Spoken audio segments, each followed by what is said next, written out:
ॐ शुक्लांभरधरं विष्णुं शशिवर्णं चतुर्भुजं प्रसन्नवदनं ध्यायेत् सर्वविघ्नोपशान्तये।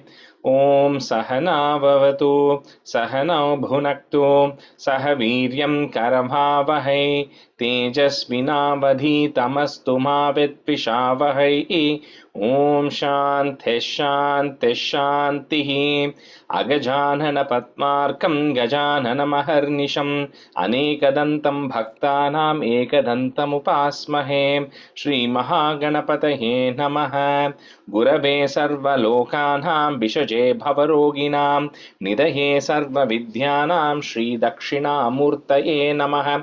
अस्मद्गुरुचरणारविन्दाभ्यां नमः। वसुदेवसुतं देवं कंसचाणूरमर्दनं देवकी परमानन्दं कृष्णं वन्दे जगद्गुरुं। ज्ञानानन्दमयं देवं निर्मलस्फटिकाकृतिम् आधारं सर्वविद्यानां श्रीहयग्रीवमुपास्महे। श्रीहयग्रीवमूर्तये नमः। सरस्वती नमस्तुभ्यं वरदे कामरूपिणि विद्यारम्भं करिष्यामि सिद्धिर्भवतु मे सदा। श्रीमहासरस्वत्यै नमः। उमाकोमलहस्ताब्जसम्भावितललाटकं हिरण्यकुण्डलं वन्दे कुमारं पुष्करस्रजं। வெற்றிவேல் முருகனுக்கு ஹரஹரோஹரா. லோகவீரியம் மகாபூஜ்யம் சர்வரக்ஷாகரம் விபும் பார்வதி ஹிருதயானந்தம் சாஸ்தாரம் பிரணமாம்யகம். சுவாமியே சரணமையப்பா.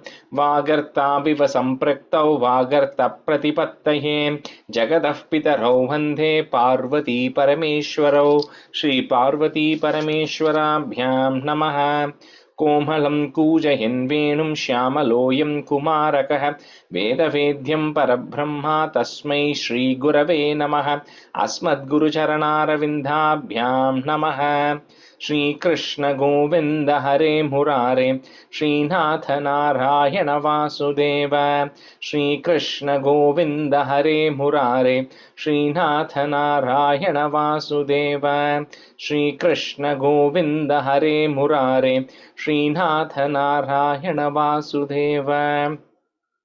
पीताम्बरं करविराजितचक्रशङ्खकौमोदकी सरसिजं करुणासमुद्रं राधासहायम् अतिसुन्दरमन्दहासं वातालयेशम् अनिशं हृदि भावयामि। कृष्णो रक्षतु मां चराचरगुरुः कृष्णं नमस्ये सदा। कृष्णेनैव सुरक्षितोऽहमसकृत् कृष्णाय दत्तं मनः। कृष्णादेव समुद्भवो मम विभो कृष्णस्य दासोऽस्म्यहं। कृष्णे भक्तिरचञ्चलास्तु भगवन् हे कृष्ण तुभ्यं नमः। श्रीगुरुवायूरप्पा शरणं। नम्राणां सन्निधत्ते सततमपि पुरस्तैरणभ्यर्थितानपि अर्थान् कामानजस्रं वितरति परमानन्दसान्द्रां गतिं च। इत्थं निःशेषलभ्यो निरवधिकफलः पारिजातो हरे त्वं क्षुद्रं तं शक्रवाटी द्रुममभिलषति व्यर्थमर्त्यव्रजोऽयं। श्रीगुरुवायूरप्पा शरणं। श्रीभट्टपादम् अनिशं हृदि भावयामि। वंशी विभूषितकरात् नवनीरदाभात् पीताम्बरात् अरुणबिम्बफलादरोष्टात् पूर्णेन्दुसुन्दरमुखात् अरविन्दनेत्रात् कृष्णात् परं किमपि तत्त्वमहं न जाने। കൈരണ്ടും കൂപ്പി ഞാൻ വീണ്ടുമീറക്കുന്നു നീരജലോചന നിന്നോടായി. ഏതീനു മന്യനെ കുമ്പിടേണ്ടാത്തോരോ രീതിയിൽ നീ എന്നെ പാലിക്കനായി. കൃഷ്ണ ഹരേ ജയ കൃഷ്ണ ഹരേ ജയ കൃഷ്ണ ഹരേ ജയ കൃഷ്ണ ഹരേ. Good evening, everyone. Thanks for joining on a Friday evening. I know you all have had long weeks as well, so we won't take too much time. So we just do one review. 85 mattum we'll do. So Vikram, can you just do 85, and then we'll start with 87. Okay. Yes, Rajesh. Shri Krishnaya Parabrahmane Namaha. Jarasandha Varnanam.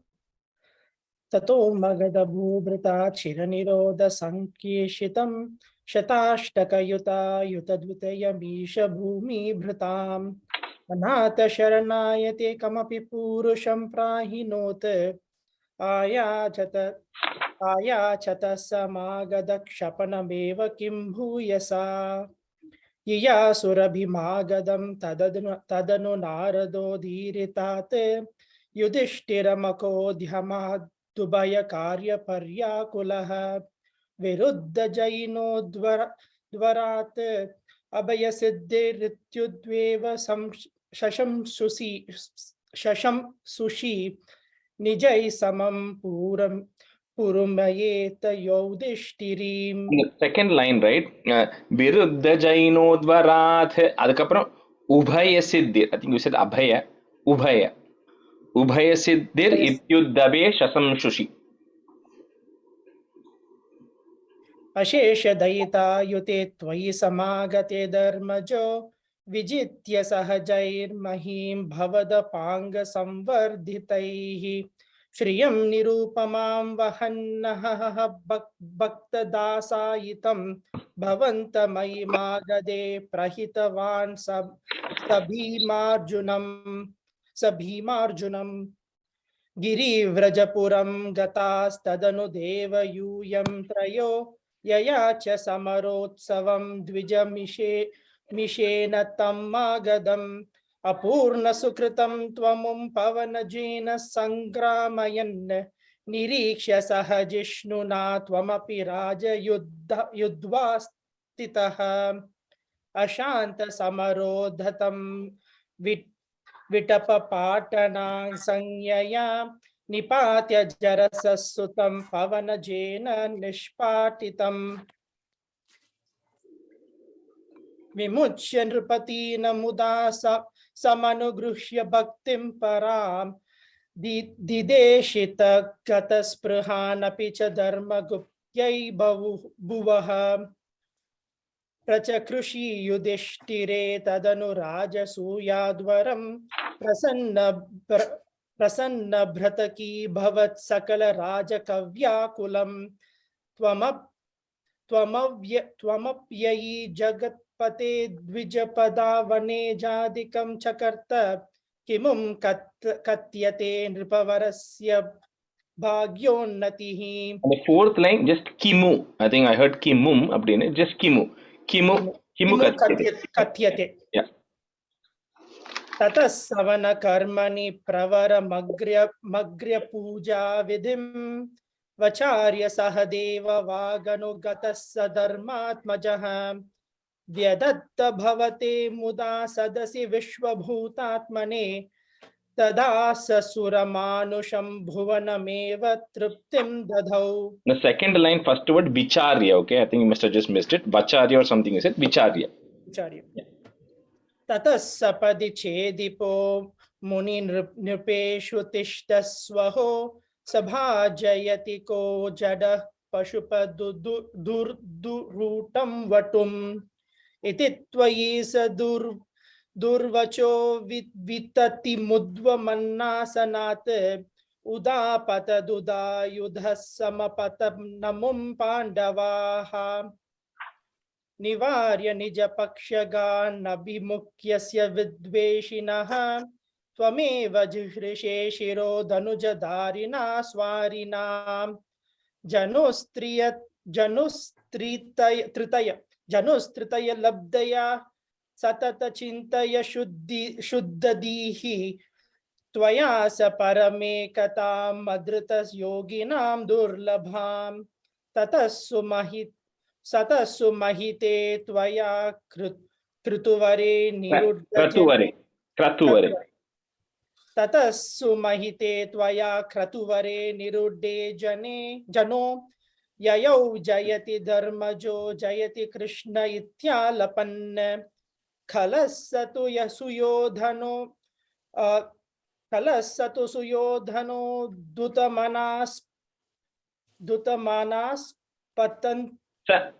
Dutamanas Patnashriya. कलस्ततनु सुयोधनो दुतमनास पतन् श्रिया मयार्पितः सभामुखे स्थलजलभ्रमाद भ्रमीत तदा हसितमुत्थितं द्रुपदनन्दना भीमयोः अपाङ्गकलया विभो किमपि तावद् तावत्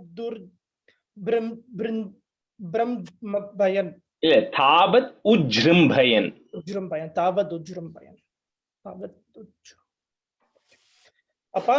तदा हसितमुत्थितं द्रुपदनन्दना भीमयोः अपाङ्गकलया विभो किमपि तावदुज्जृम्भयन् धराभर निराकृतौ सपदि नाम बीजं वपन् जनार्दन मरुत्पुरी निलय पाहि मामयात्.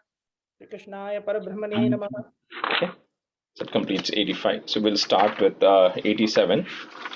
It's a short chapter only. So Kuchela Pakyanam.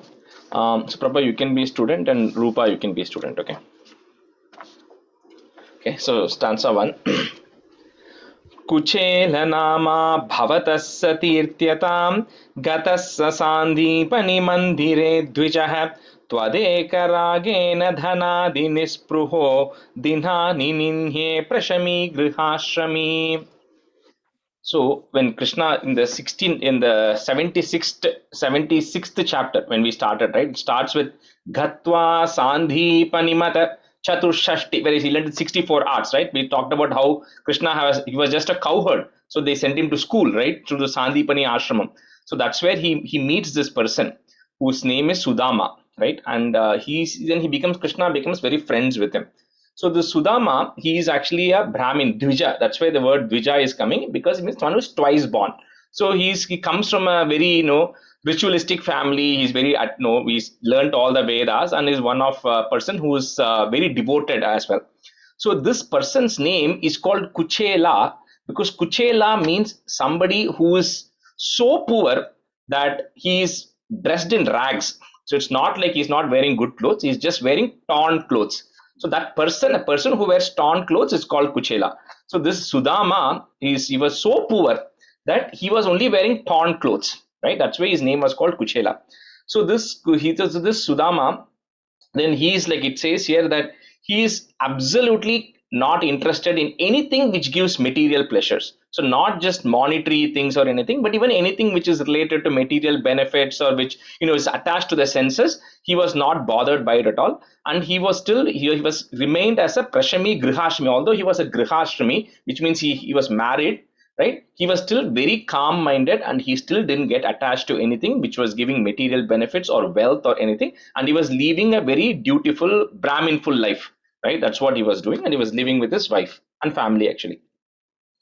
So Kuchela Nama Bhavataha, so put is Bhavatas Satirtyatam, comma Gataha, put is Gatas Sa Sandipani Mandire Dvijaha Twadeka Ragena Dhanadi Nispruho, comma Dinani Ninye Prashami Grihashrami. कुचेलनामा भवतः सतीर्त्यथां गतः ससान्दीपनिमन्दिरे द्विजः त्वदेकरागेण धनादिनिस्पृहो दिनानि निन्ये प्रशमी गृहाश्रमी. कुचेलनामा भवतः सतीर्त्यतां गतः ससान्दीपनिमन्दिरे द्विजाः त्वदेकरागेण धनादिनिस्पृहो दनानि निन्ये प्रशमी गृहाश्रमी. Dinani ninye, fourth line, dinani. Sorry. कुचेलनामा भवतः सतीर्त्यतां गतः ससान्दीपनिमन्दिरे द्विजः त्वदेकरागेण धनादिनिस्पृहो दिनादिनिन्ये प्रशमी गृहाश्रमी. कुचेलनाम्ना भवतः सतीर्थयतां तीर्थयतां satirthyatam. Yeah. Satirthyatam gatas sasandipani mandire dvijaha tvadekaragena dhanadi nispriho dinani ninne prashami grihashrami. Rupan, the first word, if you have namna, just change it to nama. It means the same thing, but in the book, the Kuchela nama. yeah, nama only, right? You have. Okay, okay. You said namna, that's why. Okay. Oh. Kuchela nama bhavatas satirthyatam gatas sandipani mandire dvijaham tvadekaragena dhanadi nispriho dinani ninne prashami grihashrami. And the second is Sandipani. Okay, I think second time you didn't say that. Yeah. Stanza 2. Samhanashīlāpi tadīya vallabhā tathaiva no chitta jayam samhiyushi kadāchidūche bata vritti labdhaye ramāpateh kim na sakha nishevyate. So it's not just Kuchela who was very devout and who was leading a very modest life, extremely modest life. Even his wife was also Samana. Even she was equally that way. So you see, two people are opposite, then it becomes a problem. But even his wife was also like that. She also didn't care about wealth. She also didn't care about any material benefits, and she was very supportive of her husband and all that stuff.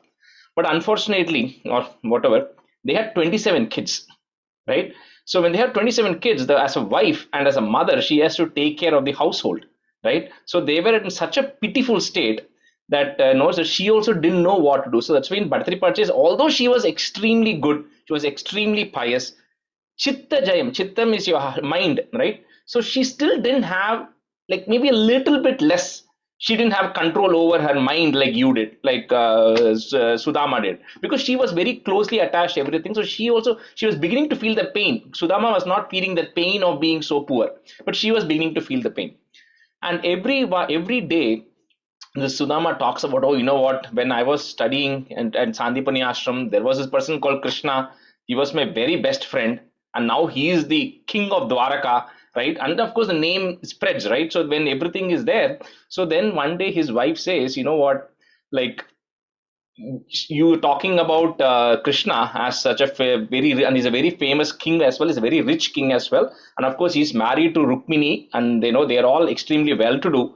So why don't you go ask him, right? You say he's so close to you, why don't you go ask him, just tell him how pitiful we are, what state we are in, and out of compassion, maybe that Sripati will give you something, just out of compassion. Maybe he'll feel sorry for you. You don't even have to go ask. I think she was saying you just go stand with him and tell your state of affairs. He himself will feel pitiful and give you something, right? So she says maybe that's something you have to think about, right? He tells Sudama.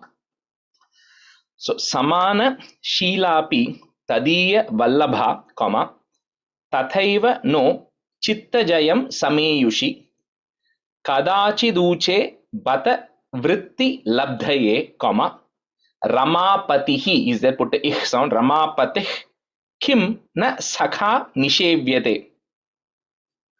Saying he is your sakha, he is your friend. So you should approach him and tell your state. Samanashīlāpi tadīya vallabhā tataiva no chitta jayam sameyushi kadāchidūche bata vritti labdhaye ramāpateh kim na sakha nishevyate. समानशीलापि तदीयवल्लभा तथैव नो चित्तजयं समीयुषी कदाचिदूचे बत वृत्तिलब्धये रमापतिः किं न सखा निषेव्यते समानशीलापि तदीयवल्लभा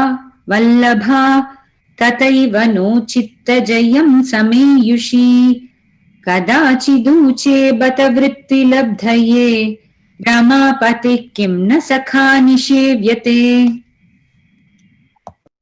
समानशीलापि तदीयवल्लभा तथैव नो चित्तजयं समेयुषी कदाचिदूचे बत वृत्तिलब्ध्ये रमापतिः किं न सखा निषेव्यते. Rupa, third line, vritti labdhaye.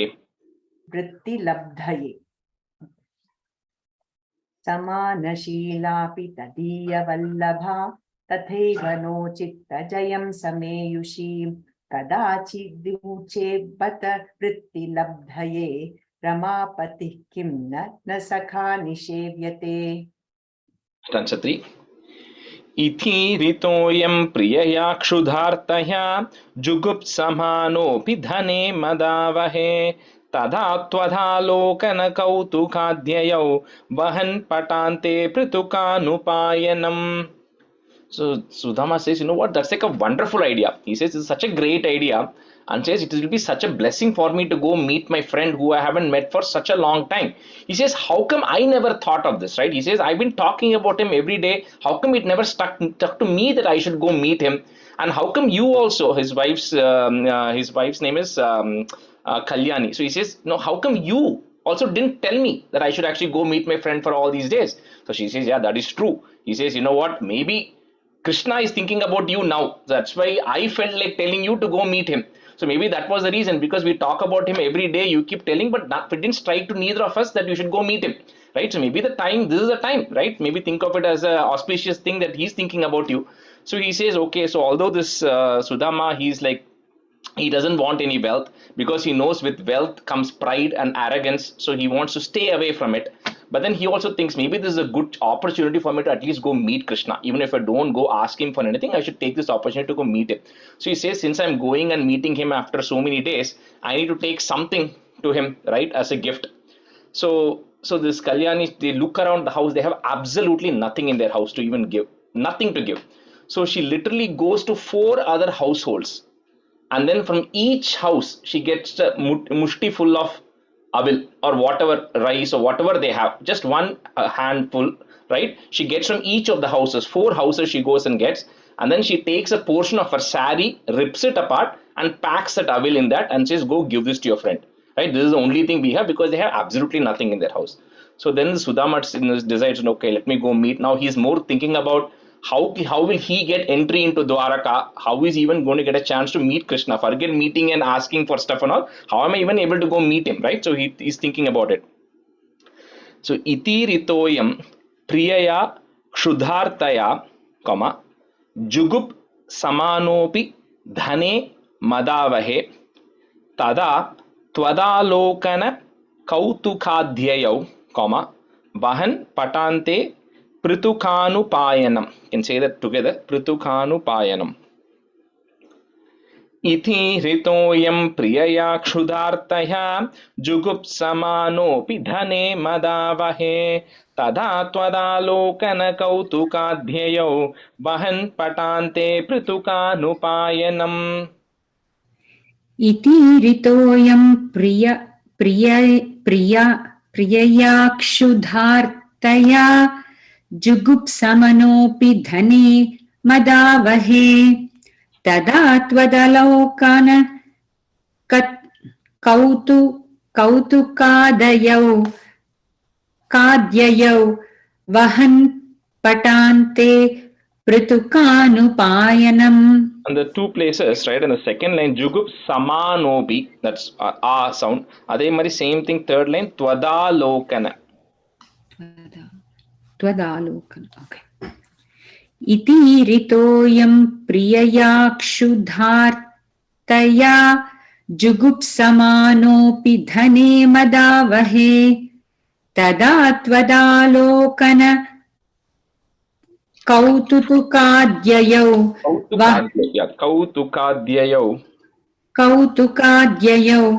vahan patante pritukanupayanam. Iti ritoyam priyaya kshudhartaya jugupsamanopi dhane madavahe tada twadalokana kautukadhyayo vahan patante pritukanupayanam. Iti ritoyam priyaya kshudhartaya jugupsamanopi dhane madavahe tada twadalokana kautukadhyayo vahan patante pritukanupayanam. Stanza 4. गतो यमाश्चर्यमयीं भवत्पुरीं गृहेषु शैब्या भवनं समेयिवान् प्रविश्य वैकुण्ठमिवापनिर्वृतिं तवाति सम्भावनया तु किं पुनः. So now Sudama is leaving. So this place is approximately Porbandar area, right in Gujarat. That's where Sudama is. That place is called Sudama Puri now, I think. So from there he has to go to Dwaraka, which is also in the border of Gujarat only. So he's going there and then he's wondering, how am I going to get the audience with Krishna? How am I going to be able to meet him? Right? So he then enters Dwaraka. So Dwaraka at that time was like it's like a massive city, right, with this most luxurious city. So when he's looking at it, he's like stunned, right, with everything that is there. And he says the amount of wealth that is flowing in Dwaraka, in the buildings and everything, he says it's as if Pravishya Vaikuntham, it's as if I've reached Vaikuntham. This is no other place that I can describe which is more richer or more better than this, right? So he's entering there. So there he enters and then he sees there are so many palaces for Krishna's wives. So 16,008 wives, all of them have a palace, right? So he is then beginning to wonder which one, and then he enters into, then he asks around, right? And then they tell Krishna is probably in there. So he goes there. And then he sees there are so many people in line waiting to meet Krishna. So many kings have come. Everybody has got so much, as gifts to meet Krishna, right? They've got all fruits and whatever jewels, everything they have come to offer to Krishna to get an audience with him. So this Sudama is sitting and thinking like, like how is he even going to know I'm here? And first of all, how will I even meet him? And all these people are waiting, right? So there are different stories that people say, right? So one, they say that, Krishna hears the name that is one of his Dwarapalakas or somebody says and Sudama. So he's sitting and he personally comes out and then he comes and then he welcomes Sudama in and then takes him inside here. So that's a sambhavanya. So it's like, such a cordial reception, welcome that he's actually getting, that everybody is looking, but Krishna personally comes out and then takes Sudama in. So Gatoyam Ascharyamayim. You can say Gatoyam Ascharyamayim Bhavat Purim, Griheshu Shaibhya Bhavanam. So this is saying he went to the palace of Mitravinda. That is one of the princess name, right, who Krishna married. So he goes to that particular palace. That's where he is entering. Shaibhya Bhavanam Sameyivan Pravishya Vaikuntham Ivapa Nirvritim, Tavati Sambhavanaya tu Kim Punaha. Gato Yamascharyamayim Bhavatpurim Griheshu Shaibhya Bhavanam Sameyivan Pravishya Vaikunthamiva Panirvritim Tavati Sambhavanaya tu Kim Punaha. गतोऽयमाश्चर्यमयीं भवत्पुरीं गृहेषु शैभ्या भवनं समेहिवान् प्रविश्य वैकुण्ठमिवापनिर्वृतिं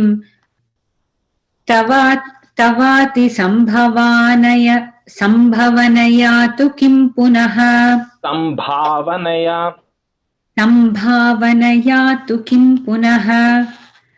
गतोऽयमाश्चर्यमयीं भवत्पुरीं गृहेषु शैभ्या भवनं समेहिवान् प्रविश्य वैकुण्ठमिवापनिर्वृतं तवाति सम्भावनया तु किं पुनः.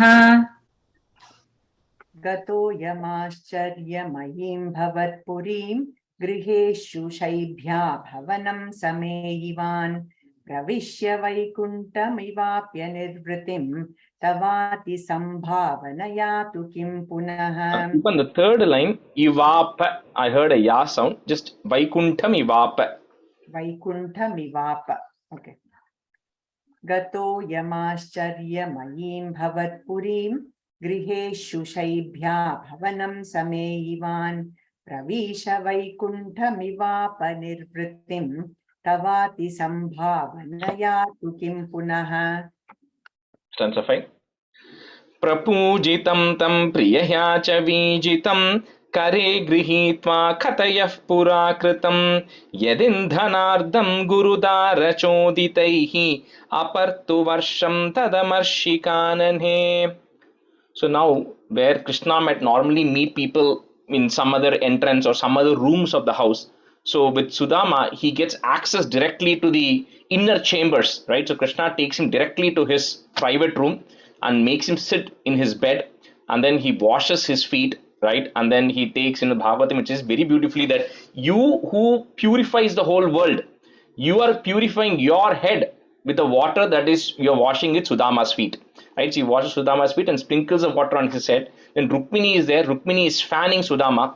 So when all this is happening, the people who are all sitting there, all the other staff, they are wondering, who is this person? There are so many people who come to see Krishna. Nobody has got access to his inner chambers. And both, not only Krishna, but even Rukmini, they are both like serving him so much, right? And they are kind of keeping him seated. Krishna is washing his feet. Rukmini is fanning him. And then who is this? Really, this person has done something great, right? He has done some punyam. He's done so much punyam that Krishna is doing all this to him. So they're all wondering who this person is. So then Sudama is then telling, like when friends meet, right? They talk about old stories. So Krishna is telling the story to Rukmini and others there. But when Sudama and I were at Sandipani Ashramam, one day we went to collect this firewood, right? And the evening we went and then we got stuck because it started raining heavily and then it became dark. So we lost track of directions and it was water everywhere. So we both literally spent the night, full night, staying in the forest. And we were just giving each other company and then keeping each other confidence not to worry because it was a forest area. And then the next morning, Sandipani himself came looking for us and he finally found us and rescued us. Right? So Krishna is saying, so he says, kind of like people say, right, when you're at college, we used to eat out of the same plate and all that. So Krishna is telling stories that we were that close that, we both were helping each other out that day. If not for each other's support, both of us would have been suffering that night when we would have got stuck. So he's talking about all the incidents that happened. Prapujitam tam priyaya cha vijitam, kare grihitva katayaha. You can say that together. Grihitva katayaha, put a F, katayaf, purakritam. Yadin dhanartham guru dara choditaihi. So the ra that is there, you first put a visarga and a comma, choditaihi, comma. Next word starts with the a. Apartu varsham tadamarshi kanane. Prapujitam tam priyaya cha vijitam kare grihitva katayah purakritam yadindhanartham gurudara choditaihi apartu varsham tadamarshi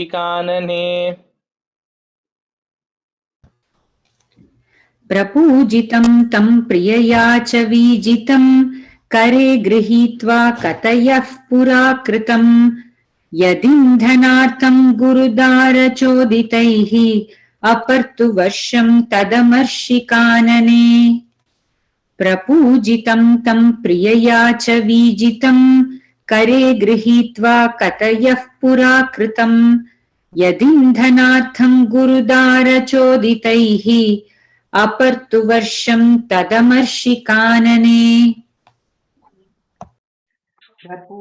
प्रपूजितं तं प्रियया च वीजितं करे गृहीत्वा कतयः पुराकृतं यदिन्धनार्थं गुरुदारचोदितैः अपर्तु वर्षं तदमीशकानने तदमर्षिकानने sorry प्रपूजितं तं प्रियया च वीजितं करे गृहीत्वा कतयः पुराकृतं यदीन्धनार्थं गुरुदारचोदितैः अपर्तु वर्षं तदमर्षिकानने.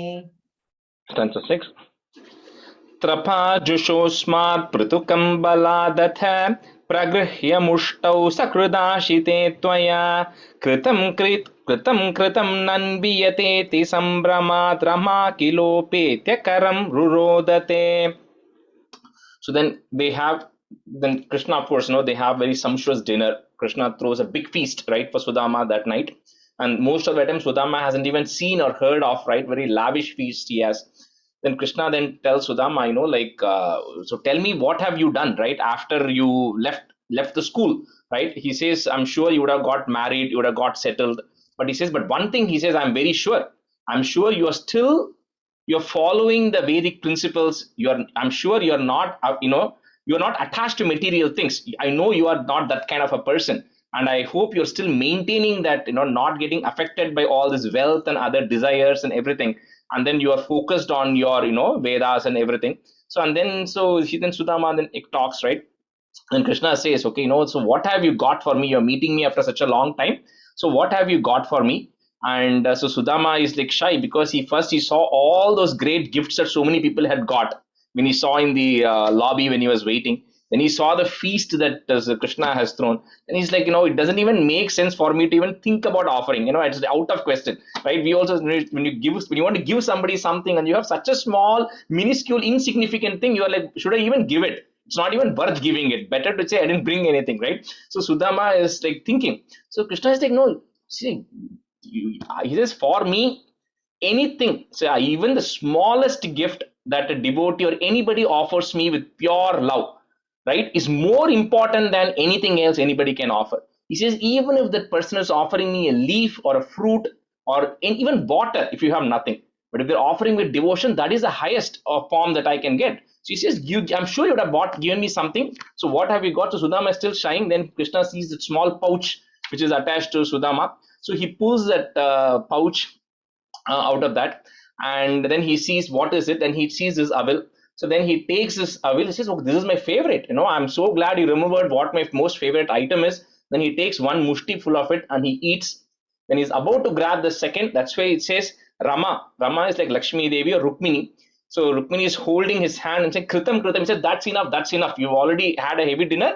Don't take anything more than this, right? So she knows what the impact of Krishna eating any of that would be. So she says, that's enough, and don't take anything more. And even what do you call Sudama also was like, he was so shy, he didn't want to even say anything, but he knows, right, what Krishna is thinking. But Krishna just takes it, and Rama holds him back, saying that is enough, right, for today. So Trapa Jushosmat Prutukam Baladata, Pragrihya Mushtau Sakridashite Tvaya. Sakrit Ashite, or you can say it together, Sakridashite. Kritam Kritam Nanviyateti Sambramat Rama. So you kind of have to you put a plus to say the third and fourth together. And the easiest way to say that would be Sambramat Rama Kilopetya Karam Rurodate. It will be the word Dra will be there, right? Sambrama Drama will be there. It's easy to break it and say Sambramat Rama Kilopetya Karam Rurodate. Trapa Jushosmat Prutukam Baladata Pragrihya Mushtau Sakridashite Tvaya Kritam Kritam Nanviyate Ti Sambramat Rama Kilopetya Karam Rurodate. Trapajushoस्मात् पितृकं बलाधता प्रगृह्य मुष्टौ सकृदाशिते त्वया कृतं कृतं तन्वियतेति सम्भ्रमात् रमाखिलोपेत्य करं रुरोधते त्रपाजुषोऽस्मात् पितृकं बलाधता प्रगृह्य मुष्टौ सकृदाशिते त्वया कृतं कृतं नन्वियतेति सम्भ्रमात् रमाखिलोपेत्यर्करं रुरोधते. Trapajushoस्मात् पृथुकं बलादत प्रगृह्य मुष्टौ सकृताशिते त्वया कृतं कृतं नन्वियतेति सम्भ्रमात् रमाखिलोपेत्यकरं रुरोधते. Trapajushoस्मात् पृथुकं बलादत प्रगृह्य मुष्टौ सकृताशिते त्वया कृतं कृतं नन्वियतेति सम्भ्रमात् रमाखिलोपेत्यकरं रुरोधते. Bhakteषु bhakteन समानितस्त्वया पुरीं वसन्नेक निशां महासुखं बतापरेद्युर्द्रविणं विनाययौ विचित्ररूपस्तव खल्वनुग्रहः. So you who is the bhakteshu bhaktena, which means you are the devotee to the devotees, right? So you honored Sudama overnight, and Sudama then stayed overnight in the palace, And then the next morning came, and then he decided to, and he absolutely enjoyed it. Mahasukam, right? He felt as if he was in heaven. That one night that he spent in the palace, and then he decides to leave the next morning, and Sudama doesn't open his mouth about why he came or what he wants. He doesn't utter a word about it, right? And then Krishna also doesn't talk about it, and then Sudama leaves. And then when he's, because he's so embarrassed to even ask for himself, because he says the amount of love that Krishna has for me, if I now go and ask him something, that is like putting this whole relationship, it lowers the relationship, right? So he says it's not worth for me spoiling my relationship by going and asking for something. So he doesn't say anything. And then he leaves, and then he's going back, he's thinking, what a privilege it has been.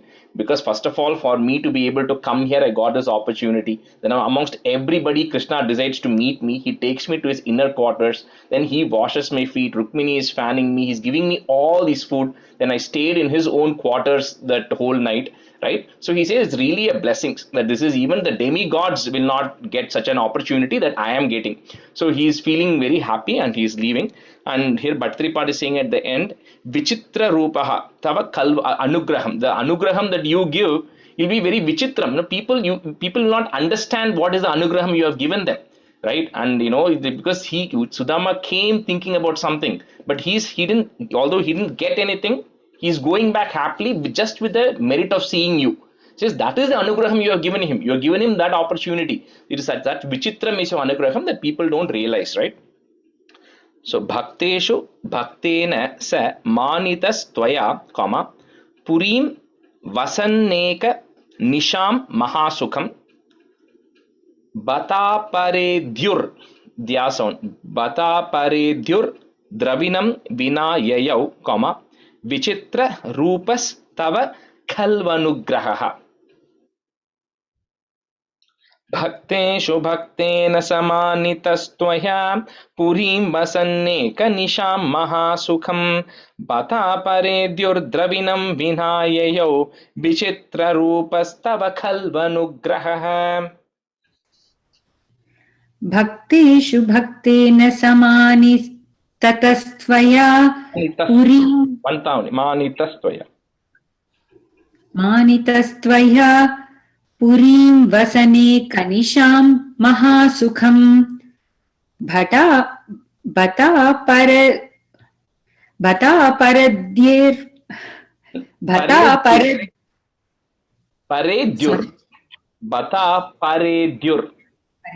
okay. Bata paredhyur dravinam vinayayau vichitra rupastva khalvanugraha. Haha. And Prabha, on this for second line, right? Vasanneka is a double na coming there. Vasanneka. Two nas. Vasanneka nisham. Okay. Bhakteshu bhaktena samani tatastvaya purim vasanne kanisham mahasukham bhata paradyayur dravinam vinayayau vichitra rupastva khalva nugrahaha. And again, manitas, you said double ta, you said there. Manitatas, you said. Manitas. Manitas. And then the third line, first word, bata paredhyur. நீங்க சொல்ற போது ஈஸியா இருக்கா போல இருக்கு, நம்ம சொல்ற போது சரியா இல்ல. Bata paredhyur dyur. Bata paredhyur dravinam vinayayau. Yeah. Thank you. Bhakteshu bhaktena samanitastvaya purim vasanneka nisham mahasukham bata puredhyur dravinam vinayayo vichitra rupastava khalvanugraha. Khalunugraha. Bhakteshu bhaktena samanitastvaya purim vasanneka nisham mahasukham bata paredhyur dravinam vinayayo vichitra rupastava khalvanugraha. Answer 8. Yadi hyaya chishyamadasyadachyuto vadami bharyam kimite vrajannaso त्वदुक्तिलीलास्मितमग्नदीः पुनः क्रमादपश्यन्मणिदीप्रमालयम्. So, he's thinking as he's walking back, right? He's thinking about these things. He says, what? If Krishna knows that me as such a poor person, I don't know how to manage wealth, right? So Krishna knows that if he gives me wealth, then I'm going to not know how to manage it, and that means I'm going to go in bad ways, right? I will just get more ego, I will get more arrogant, and I might just go in the wrong ways. So he must have thought that for me, I do not deserve this because I don't know how to handle it, right? So maybe that is the reason, and he's not bothered also. Anyway, he didn't want wealth, but he's thinking, what am I going to go tell my wife now, right? So vadami bharyam kimiti, what am I going to go tell? Because she's going to ask me first thing is, did you go meet? Did you ask Krishna for it? What did Krishna say? So he can't say that I didn't even open my mouth about this, right? So he's just debating, what will I tell my wife when I actually go there? So as he's contemplating, and then he's walking back to Sudama Puri at that point, and he reaches the place where his house originally used to be. And then suddenly he sees there's a lot of people waiting there, and there is like a big palace which is actually standing there, right? And then there's a lot of glitter coming, a lot of things which are built around it, and there's a lot of courtyards and flowers and water and everything set up like fountains and everything. So he's really sitting and wondering, maybe I came to the wrong place because this is not where I used to live, right? So he's thinking about it as he's walking into his town. Yedi hyayachishyam. So that word you have to say it together. Ha and ya. Hya. Hyayachishyam adasyad achyuto. 3 parts to that word. Hyayachishyam adasyad achyuto. You can say it together also. Adasyad achyuto, comma. Vadami bharyam kimiti vrajannasau. Twadukti leelasmita magna dihi. Put a F, deef punaha, comma. Kramada pashyan mani deepramalayam. Yadi hyayachishyamadasyadachyuto vadami bharyam kimite vrajannasau twadukti leelasmitamagnadeef punaha kramada pashyan mani deepramalayam. यदि ह्ययाचिष्यम् अदास्यदच्युतो वदामि भार्यां किमिति व्रजन्नसौ त्वदुक्तिलीलास्मितमग्नदीः पुनः क्रमादपश्यन्मणिदीप्रमालयम्. यदि ह्ययाचिष्यम् अदास्यदच्युतो वदामि भार्यां किमिति व्रजन्नसौ त्वदुक्तिलीलास्मितमग्नदीः पुनः क्रमादपश्यन्मणिदीप्रमालयम्. यदि ह्ययाचिष्यमदास्यदच्युतो वदामि भार्या किमिति व्रजन्नसौ त्वदुक्तिलीलास्मितमग्निधिः पुनः क्रमादपश्यन्मणिदीप्रमालयन्. Alayam. मालयम्. यदि ह्ययाचिष्यमदास्यदच्युतो वदामि भार्यां किमिति व्रजन्नसौ त्वदुक्तिलीलास्मितमग्निधिः पुनः क्रमादपश्यन्मणिदीप्रमालयन्. मालयम्. Stanza 9. किं मार्गविभ्रंश इति भ्रमन् क्षणं गृहं प्रविष्टः सददर्श वल्लभां सखीपरीतां मणिहेमभूषितां बुबोध च त्वत्करुणां महाद्भुताम्. So he's wondering, Kim Marga, have I like lost my way? Like what this place is, what is here? It looks like I've just lost my way because I've never seen this thing in the town that I used to live in. So as he's entering Griham, he's entering. Let me go see what is there. As he enters into the courtyard, he then sees his wife, right? So Kalyani is standing there, and she's also well decked, right? She has a lot of jewels and everything, and a lot of people who are helping her, Sakis, a lot of women now who are also helping her. He sees also his children are also very well dressed. So he realizes that I've been so poor through all these years. The only way this transformation would have happened is when I went and met with Krishna. He would have done something about it, because there's no way otherwise something like this would have happened. And he says, and Krishna knows, even though I didn't go ask him, he just knew what I wanted, right? Or what my wife wanted, right? What I had come there for. He knows the purpose of what I came there for. So even though I didn't open my mouth, it is his blessings. Tat karunam, it's his karunai that he has put, compassion that he has put on me, because of which all these things has happened. Of course, his wife is thinking that he went and asked, and Krishna then did something. So she knows it's because of Krishna, but he realizes that it's just Krishna knowing what he wants or what he was there for, and that blessing is what caused all this.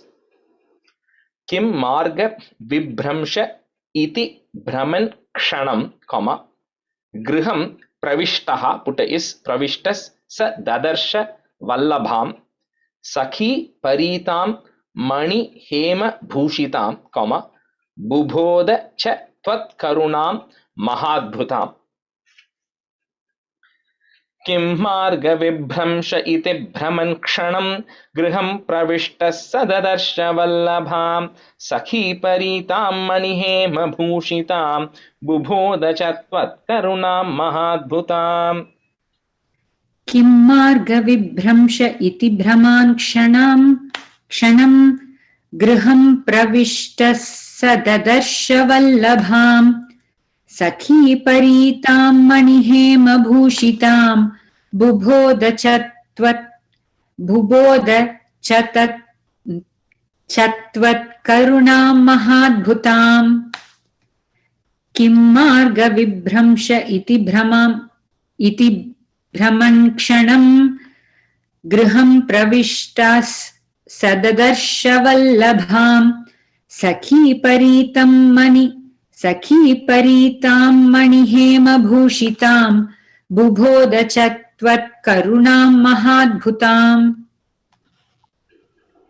किं मार्गविभ्रंश इति भ्रमन् क्षणं गृहं प्रविष्टः सददर्श वल्लभां सखीपरीतां मणिहेमभूषितां बुबोध च त्वत्करुणां महाद्भुताम्. The first line, marga vibhramsha. मार्गविभ्रंश. Yeah. किं मार्गविभ्रंश इति भ्रमन् क्षणं गृहं प्रविष्टः सददर्श वल्लभां सखीपरीतां मणिहेमभूषितां बुबोध च त्वत्करुणां महाद्भुताम्. सरत्नशालासु वसन्नपि स्वयं समुन्नमद्भक्तिभरो मृतं ययौ त्वमेव मापूरितभक्तवाञ्छितो मरुत्पुराधीश हरस्व मे गदान्. So then he lived in that palace, but although he was living, he become rich now, he still made sure that his way of working, his way of thinking and all of that, he doesn't deviate from that. In fact, his devotion to you only increased even more, and he became even more devoted to you, and he started continuing to live in the same way, but at least they were not struggling anymore. So Bhattaripat says, in this way, Bhakta Vanchita, all your devotee, this devotee of yours who was so poor, he was with absolutely nothing, you helped him and then you recovered him. He says, similarly, Marutpuradisha Haraswa Megadan, please eradicate even the ailments that I am also having, which is very small, but if saying you are able to do that, what I have is very little compared to that, at least also eradicate my ailments as well. Sa Ratna Shalasu Vasannapi Swayam, Samunnamad Bhakti Bharomritam Yayau Tvameva Ma Purita Bhakta Vanchito, Marutpuradhisha Harasva Me Gadan. Saratnashala Suvasannapi Swayam Samunnamad Bhakti Bharomritam Yayau Tvameva Ma Purita Bhakta Vanchito Marutpuradhisha Harasva Me Gadan.